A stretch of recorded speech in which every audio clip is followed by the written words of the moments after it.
Welcome to Unplugged with Ashish, Sinha. Okay, we'll restart. Man, I'm really bored of all these standard YouTube studio interviews. 824.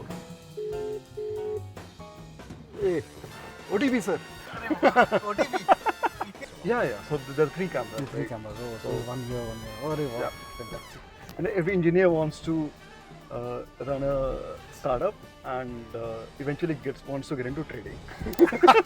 In fact, he got a loan against the house and against these stocks also eventually for the house at some point. Lawyers are not good at their job all the time. He said, now we are our own boss. Yeah, We can watch a movie in the afternoon. Kya kar loge? These are the ideas, but ideas are too easy. Never try to raise any funding even for our product. We thought we'll finance it ourselves. It wasn't the product features that matter. It's the marketing, and we didn't take any financing. So one of the issues was we would run out of money very often. Money is only useful if you spend it. If you don't eat the sugar or sweets when you're able to, you will not be able to eat it when you want to. Exactly. Man, I'm really bored of all these standard YouTube studio interviews. They all seem to be nice. They all seem to be like, there is not enough candid conversation happening. And that's what I want to break out from and really have interesting people, interesting guests across founders, leaders, social enterprise founders to, a whole lot of interesting people, put them in the car and have a lot of fun conversations. And today my guest is Deepak Shenoy. Deepak is a pretty well-known guy. He's founder of CapitalMind and one of the sane finance gurus out there. Today we are going to talk about his personal journey, his learnings, and most importantly,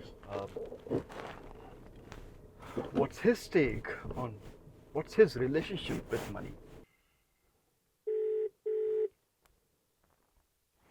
Hey. So welcome, Deepak. Thank you. Thanks, Ashish. This Maza aa is gaya. New format. Where I said, let's not get into this formal studio kind of conversation. Let's actually have fun conversation. Wow.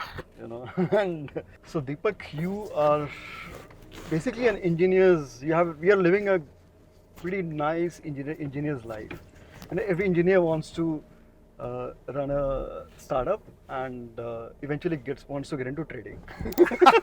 Right. It's interesting because when I started, nobody wanted to get into entrepreneurship or trading because it was all considered like lowly activities. Yeah. So that was 1998. But now, of course, everybody wants to do startups, everybody wants to do trading. I think people have discovered that there is money in these businesses. Yep. It's interesting that it's evolved that way, but it didn't start off that way. So I would love to know your journey. So it's the whole idea, like we did the studio setup in the office and we realized here it's not fun, so we're not. This is more. This is real unplugged, so the show name is Unplugged with Sinha. And with Bangalore traffic, Yeah, it is like. you a can challenge. always spend 45 minutes. Anywhere, yeah. You go outside your house, it's 45 minutes. It's exactly. fantastic. So Deepak, you are living an engineer's, dream life. You started as an engineer. You started up a tech company, and now you are trading, and you are obviously doing beyond trading. So we'll get to that. But walk me through your journey. How did it all start? Awesome. No, I think so. My journey actually started as an engineer because I did a computer science. I had a computer science engineer. I started off in a tech, one of those IT services companies called BFL. Now it's called Emphasis BFL or Emphasis now. So in 1996, half my batch got employed by more than half my batch. I think was employed by TCS/Wipro/ few other IT companies. And I got a job in some place called Tata Information Systems. It became Tata IBM, Tata Information Systems Limited. I decided to join Emphasis at like roughly half the salary. We used to get paid half our salary in cash.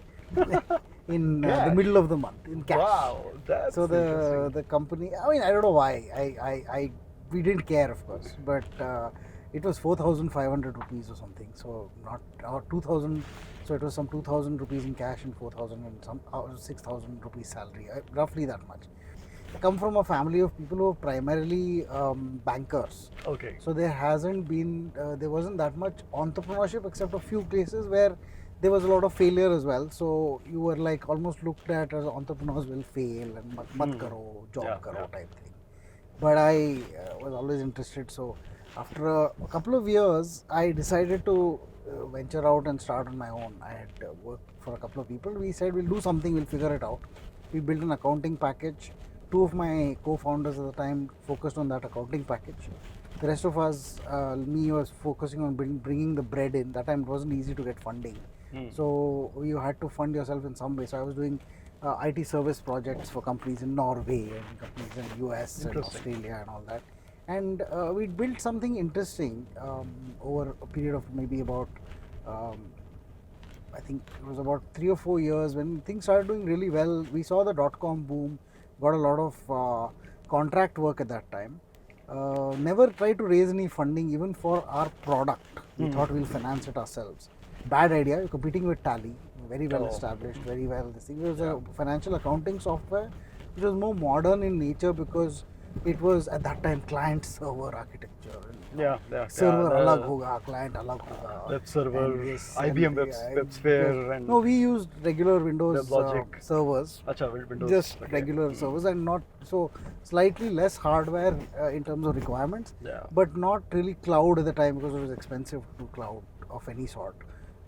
I mean, when you started off a product, development thing, you think that development is the big problem. But it rarely is the problem because development is easy. You can build a product. How do you get it to market? How do you get people to accept it? How do you get growth, acceptance, all of the stuff that a product needs? We had to learn that instead of from management books. We learned it on the ground. Pretty much like, acha, we do promotion, acha, we do this, what about the pricing, what about this? So we learned all of this almost by, try and, fail and then do something else and then come to some interesting price point. Interestingly, a lot of things we learned at that time was, like people used to tell us in books that, it wasn't the product features that matter, it's the marketing. And you didn't believe it until you found that Tally's marketing was like way superior. And it was very simple, but it was way superior compared to us. And they had a very strong establishment. To break that, you had to have a lot of money. And we didn't take any financing. So one of the issues was we would run out of money very often. And that would leave me with nightmares because how do I meet payroll next month? Kuch to karo. And then suddenly something would happen and then make payroll. So it's like, live a few years of this and then you're like, okay, this is not really something that I want to do on a regular basis. I moved on, worked for a customer at the time, set up their India division, sold their India division to a customer of that company. And then I went on to say, okay, let's go into finance. I was interested in finance. Destiny finds you on the path you take to avoid it. So I don't believe in destiny, but I think that interestingly, I got so interested in finance that I was writing about it. I was writing about it in my spare time. I said, let's do this as a career. And somewhere in the middle, actually, I had met Nitin Kamath at the time, and he sparked my interest in something that was, but proved on to be something that has kind of shaped my career since. Because he was running a brokerage at the time, a sub brokerage of Reliance Money or something, where they were trying to do something revolutionary in the sense of saying that we will charge you, instead of a percentage of the volume that you create, a flat fee per order. Okay. And even at that time, Nitin was like, I don't like this. No, sorry, it was a flat fee per lot. So you could do 10 lots, you pay 10x, 10 into 20 rupees.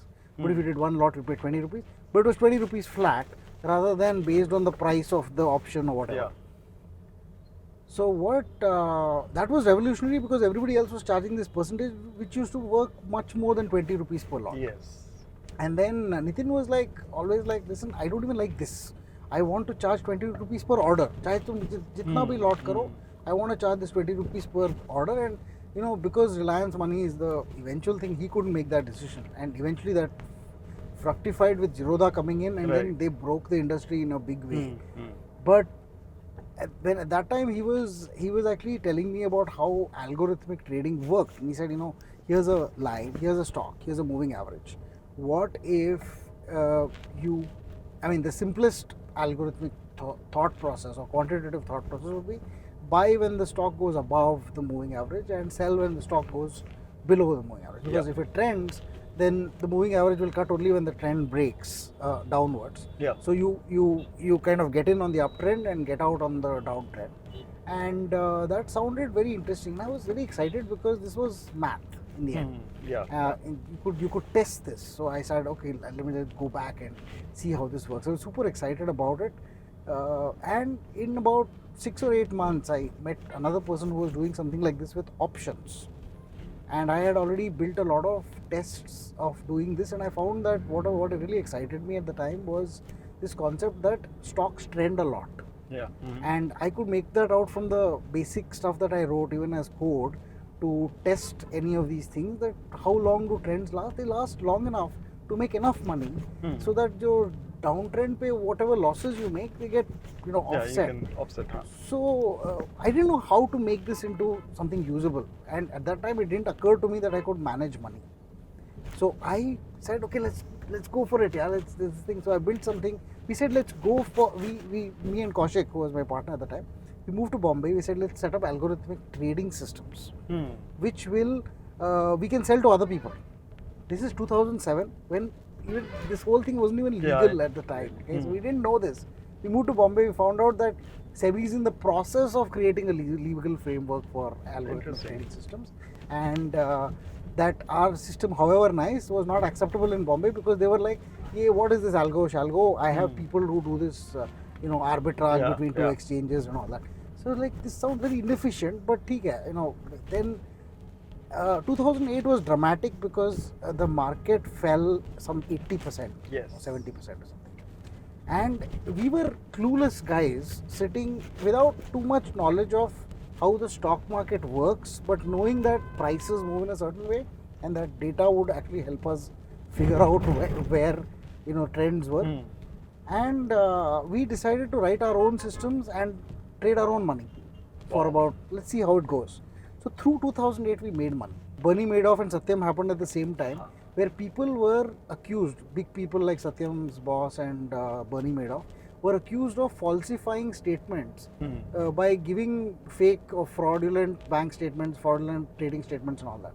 So when we showed our trading statements to people and said, look, listen, we made a profit through 2008, they were like, I'm sorry, after Bernie Madoff and Satyam, we don't believe you. So I said, okay, well, ab kya karo? You can't convince other people that my stuff is right. It doesn't matter what you say. So that was the end of that. To cut a longer story short, I think after that my interest continued. I worked for a hedge fund in Gurgaon, and then I moved to Bangalore back to set up CapitalMind, saying this has to be my foray. My last foray into helping retail traders and investors build wealth. So I started CapitalMind as a research company. In fact, everything about it was, I'll do this for 1 year. If I get 100 customers, then I'm done. I got the 100 customers in the first month. Then I was like, okay, this is great. Now I need to get to 1,000 customers. So we set something up, and within a year we had come close to that, about 900. I said, okay, this is a business. Let me not bullshit myself. Let's scale this a little bit. We tried to raise funds. I met a lot of VCs. I would love to know, because essentially CapitalMind was a blog from a front-end point of view, right? It was just a blog. WordPress. WordPress, that's it. And we had followers and all that. When I started the business, I had some of these people who were paying. I said about 800, 900 people. So the thing is, when I met VCs, they said, you're just a blog. And one guy actually told me this. He said, are you out of your mind? You're looking for like valuation with just nothing but a blog. And I said, no, but these are the ideas, but ideas are too easy. You have to implement them. I took that as a challenge, because to me it's like this: you will hear harsh words from a lot of people, words of non-encouragement or whatever it is. I don't care, because I have never cared about what other people think. But to me, it's like this. If you're going to give me a challenge, I'm going to either take it or I'm going to say, okay, it's not happening. Yeah. If I take it, I will not remember that, I will not forget that you said these things to me, not because of anything else, because it challenges me to kind of, build upon that ecosystem or the thought process. And I've realized that with those challenges, it prods me on in some way, in some It meaningful kind way. of fuels you, right? Yeah. It's like, theek hai, if you don't believe me, I'll do it and show you. Yeah. And in the process, I'll show myself, right? Because you need a little bit of an external motivation. We built something called Snap, which was our data repository. And in the data repository, we said, okay, we'll show a lot of data around India, bonds, fixed income market, RBI, bunch of other things. And we'll put market data as well, including charts and our own algorithms. One of the algorithms we came around with was something that I had thought about for a long time, which is to rank stocks on effectively a trending algorithm to show how strongly they were trending. And you rank all of the stocks that way. Then you give ranks between 10, which is the highest amount of trend, and 1, which is the lowest amount, and showed it to people on a daily basis. This was the basis of a set of portfolios that we created also, which we said, okay, one is momentum and one is a more fundamental portfolio. That time it was called long-term multi-cap. We said, okay, there are two portfolios. We like the concept of trends. Sometimes great companies trend upwards. Yeah. And we know they're great, but when they're not trending, we don't want to buy them. We want to buy them when they're trending. In other case, I don't even care if they're great companies. I'll buy whatever is trending. So in 2011 and 12, there was a stock, there was a couple of stocks. One of them was TTK Prestige. Yeah. Interestingly, India had just started doing, so I'll give you the reasons, but the stuff reflected in the stock prices first. I got to know the reasons 3 years later. Okay, so all this is hindsight talking. Yeah. So the story is that India started, especially Tamil Nadu started first, I think, giving gas cylinders to households that would use firewood earlier. When you use firewood, you had all the fuel you need. Of course, it was polluting fuel, but you could put a vessel with rice, and the vessel would heat, and your firewood will burn regardless of you didn't care how much. If it was burning, let it burn all the way. So the open vessel cooking was fine. But when you gave people gas, and gas cost money, you wanted to reduce the amount of gas used for cooking something. So people started buying pressure cookers, because pressure cookers use less gas, and effectively this. So the sales of pressure cookers, and TTK Prestige was one of the largest in the south. Hawkins was the largest in the north. Both of these stocks went, I think, 15x or 20x in 3 years. Wow. It was massive, and believe me, all this story came later, because at the time you could only see the stock price going up, and everybody was telling me. I wrote blog posts about it saying I like this TTK Prestige stock. They're a simple company. No, there was not enough, no major debt, and very simple product, easy to understand, good brand. Yes, it's expensive, but look at the price. The price is just going up, and people were telling me at 400 rupees, that price is too high. And then I'm like, what is too high? Too high is good, because there's something happening. I don't know what's happening, but it's happening. And as the more you saw this, it went to 4,000 eventually. The stock just doubled and tripled and all that stuff, and people were still saying, no, this is crazy, this is crazy. So it's like momentum is the unintuitive form of investing. People hate it when stocks go up and keep going up. They're almost like, girega, girega. I'm almost like, girega theek hai, but yahan se double hoke girega, so I'm still earning money, So because I'll get out if it falls 30%, and I did that with that stock. So talking about your startup journey, right? What have been some of the big lessons that you've learned over the last many years? Okay. So I guess the first thing we learned, I think it was in 1998. The day we started the company, we signed the papers. We put in 30,000 rupees each into a bank account. We gave checks to our auditor, and he said, I'll deposit it. That's all the money we had, each of us. At least that's what I had. The others may have had more. But eventually what we did was we went and watched a movie. We said, now we are our own boss. We can watch a movie in the afternoon. Kya kar loge? I did not watch a movie in the afternoon for the next 7 years, because there was no time to watch movies in the afternoon on a weekday or even on a weekend because we were working. Which movie was it? Do you I remember? have no idea. It was some random thing, but I mean, it was fun working. But you keep thinking you're your own boss. You will have time. You'll do this. I don't think so. I think at some level it was a lot of labor of love, sweat, tears, everything. So it's important. I mean, my first lesson was that you're not your own boss. Yeah. Because everybody is your boss. Your customer is your boss. Your employee is your boss. Because in the end, you're the person to blame for whatever goes wrong, right? Yes. The second thing about entrepreneurship is understand how to read contracts. I think that is the most important thing that you can do. I don't care if you have a law degree. What do you mean by that? I mean, as in, what kind of contracts? So anything. You deal with your customers, you deal with regulators, you deal with potential future deals, employees.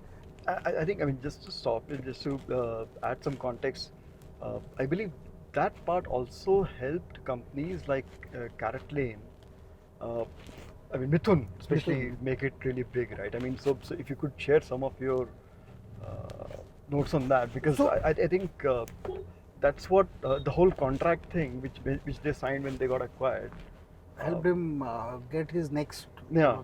No, actually, this was great because I think each of these things, the way the contracting works is, all contracts are negotiable, but they will always tell you that this is standard. Yeah. Where they'll tell you, oh, this is standard, you can't. I said, no, you can. Of course, everything is negotiable. Once you're in a contract in front of me, everything's open, and if I don't like a clause, you have to be willing to walk away from the table because at a certain point. If people tell you, oh, I'll give you only 30% of the money up front, but the 70% in some stock which is illiquid, that's not an acquisition. That's just a distress sale. Yeah. The same thing on the other side, which is the fact that you have a reasonably large, let's say there's a large contract. I'll give you the biggest example: Bill Gates. When he signed a contract with IBM, he just inserted a clause that said that he would continue to own the IP for DOS. He had built DOS for a computer that they had built, and they had made it an open architecture hardware, but he effectively made it his own software. At any other time, IBM would not have signed such a contract. But because he had it, he continued to make it big in that sense. A lot of contracting is that, sometimes you just want one term and you will negotiate for a bunch of terms and say, okay, I'll give up on those, but give me this. Yes. And that one thing could make the biggest difference. But I think it's about power. Who has the power to negotiate and who has the power to walk away? Yeah. Sometimes you don't have it, sometimes you have it. So there was a point at which investors signed blank checks to Byju's or whatever, saying just take it at whatever terms you want, right? And now they probably are suffering for it. Yeah. But on the other hand, if you had signed a blank check to say a Flipkart in the early days, you would have been enjoying yourself because you got out in a big way. So outcomes hardly sometimes reflect the nature of what I'm talking about. But on average, to ensure that if there is a partial good outcome that you benefit from it, you have to understand how to contract. So this is one part. I think entrepreneurship taught me this over a period of time. But I think this is also why I've learned that even lawyers are not good at their job all the time. Sometimes you can point out flaws in their thinking and they will come around to how you are thinking. CAs, all of them. So it is like, nothing is a rule until, so if you get a legal opinion and you think it's wrong, you can actually go back to the lawyer and say, this is the thing, this is the case law, and they will respect you for it. Yeah. And they will, if you make a compelling enough case, they will change their opinion on it. So I think to a large extent we underestimate the rigidity or overestimate the rigidity of what is being told to us. Yes, and underestimate the power of research. Research, right? yes. And hopefully AI can give us some more data points to research. And because when it comes to law, I believe one of the things is that a lot of it is a function of your memory. Yes. Especially with lawyers, and in complicated cases, complex cases, they take an easy way out. How has your relationship with money evolved over the Years. From your first investment, how did you make your first investment? My first investment was so my parents, my father had always been into stocks, but his idea was whatever little bit was left after his income, he would put some money into stocks. Sometimes he would borrow against his own stock portfolio to put, or rather, he borrowed against his house to put money into stocks. And you might think that's a crazy thing, but honestly, that's what gave my mom a very decent living after he passed away, because once his PF had paid for the house, she got the stocks. She didn't know how to sell them. That portfolio went up 45x in the next 20 years, and it's made converted her from a point where she does not get a. I mean, she may not get a pension, but the stocks have grown enough meaningfully over the years, and we did. I mean, of course, pensions. There was a complex nature of it, but the thing to understand was that he was very far-sighted in the fact that stocks could make a lot of money. But even my mom tells me this: if he was alive, he would have probably sold these stocks. In fact, he got a loan against the house and against these stocks also eventually for the house at some point, because he said, I don't want to sell these stocks, so I'm going to put them in the bank for a guarantee. So the stock certificate stayed with the bank so that he could sell them. Oh. So when he passed away, we got the share certificates, and later we converted into DEMAT and all that. So my relationship at that time, I grew up in a relatively in a banking family. There was not that much money. So although I lived in Delhi and all that, a lot of people would show off their money and all that. Didn't have enough meaningfully to show off. I got into a government college. My dad was really happy because my fees were like 3,000 rupees a semester or something like that, which was awesome. I would only ask for money for my own expenditure at the end of every quarter, and in the final year, because I was doing a bunch of debates and a bunch of cultural activities, I would win prizes, and those prizes were enough for me to sustain myself. So when I didn't ask him for money in the final semester, he was a little worried कि बंदा क्या कर रहा है? Is he doing something illegal or something like that? But I mean, that was the thing. My funda about money initially was something to be earned and spent, and you wanted money.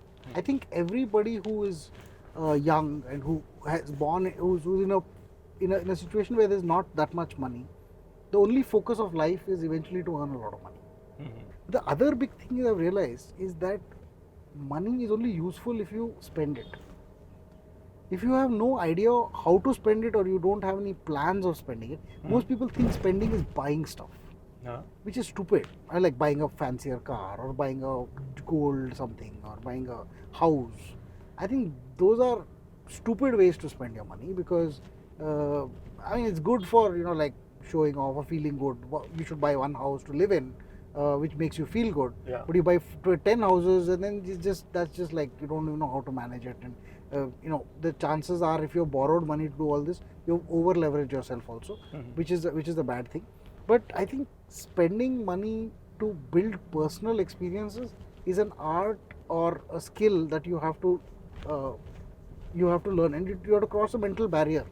So for instance, if your net worth is, let's say, 1 crore or a couple of crores, and you get the chance to have a nice holiday, but it's going to cost you 10 lakhs. You will feel miserable the first time you do it, because you'll be like, 10 lakhs I'm spending on one thing. But that's what money was for. Exactly.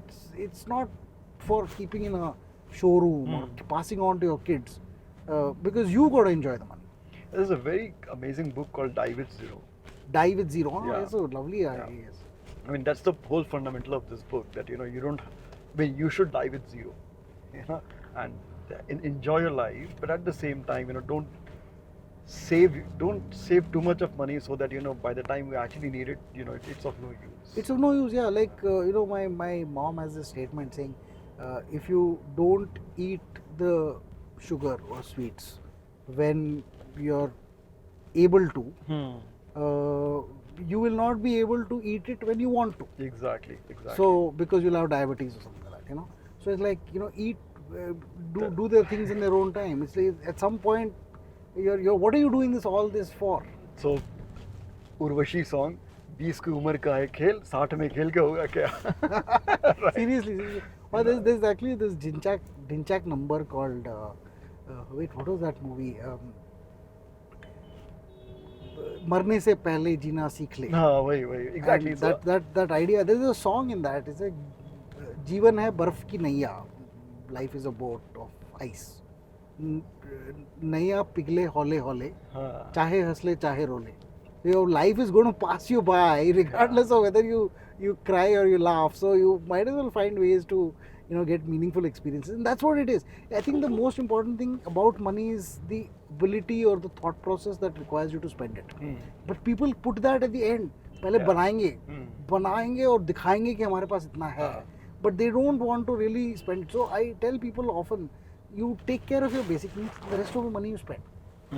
Please do this all through your life, because take those holidays, go see nice places. Luckily, COVID has shown us the way. Yes. Saying the boss, कुछ तो करना है life में, because this COVID thing can come. They'll lock us in our houses, or you'll die one lonely death somewhere, and nothing will happen to your life. So you might as well enjoy life while it lasts.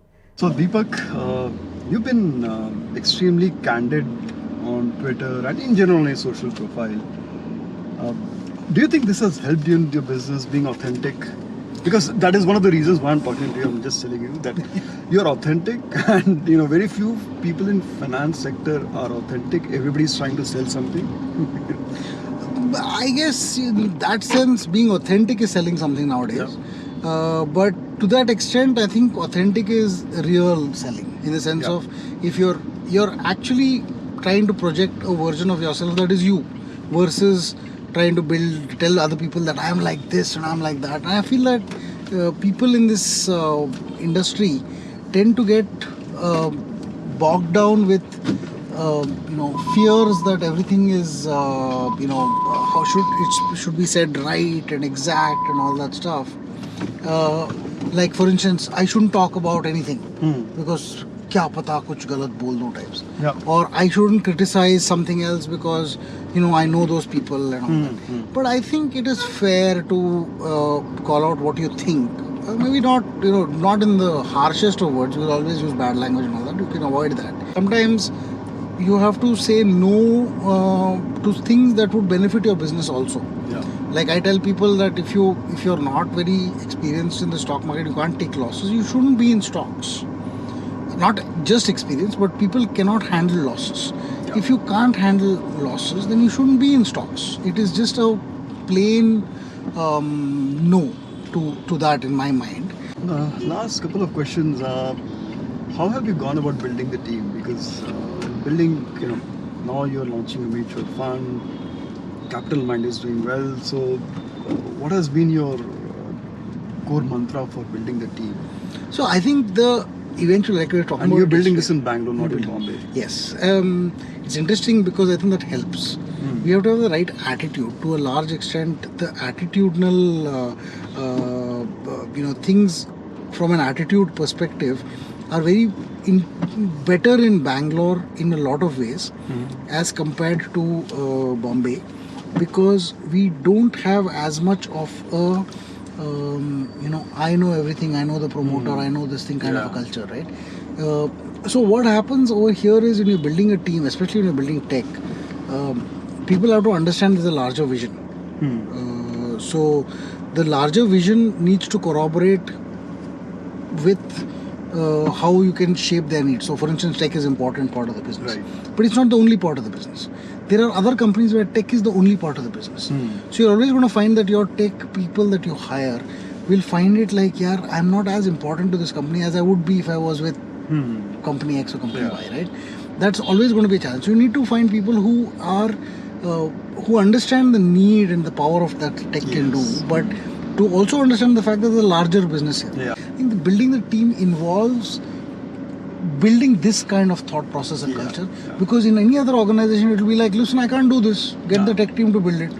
Here I build the data warehouse so that the no code people can just drag and drop things, queries, and then join them together, and then they automatically have something that's a data table that they can export to CSV and send it as an Excel file to SEBI, which is the way SEBI wants it in that sense. Awesome.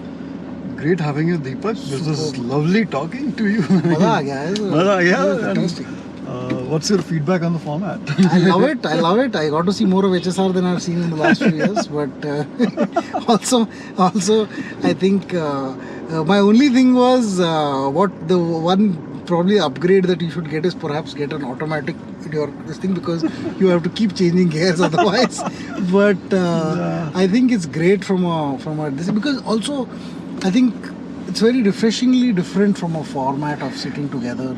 I find it very boring because we are done to death with that. And in same studio. See, the only studio format that I remember is Joe Rogan's. Yes. That's the only thing I have in mind, when I look at studio. Because it's so bloody different and it's so funky. That's it. Just it makes no. I mean, and to be honest, once you've gone to a certain set of formats, it's all sounding the same. Yeah. This sounds a little bit better. It's actually more. The best thing about this is you're in an audio controlled environment. Yeah. Other than the fact that there's some honking on the Yeah. road, and you're moving. You're in motion all the time. Exactly. So you get a nice feeling. Yeah. And we're discussing stuff we really like. Yeah, and there are no cameramen. There's nothing. Yes. There's no makeup. There's no makeup. There's no. There's this thing. Everything is natural. And Right? everything So is natural lights. It's lovely. It's fantastic. I mean, I think this format is great. You are going to kick ass with this. I think. Thank you. Right. That's pretty much about it. I hope you liked and enjoyed the show and you had some meaningful takeaways. Do not forget to like, share and subscribe the channel, and do share it with your friends and colleagues.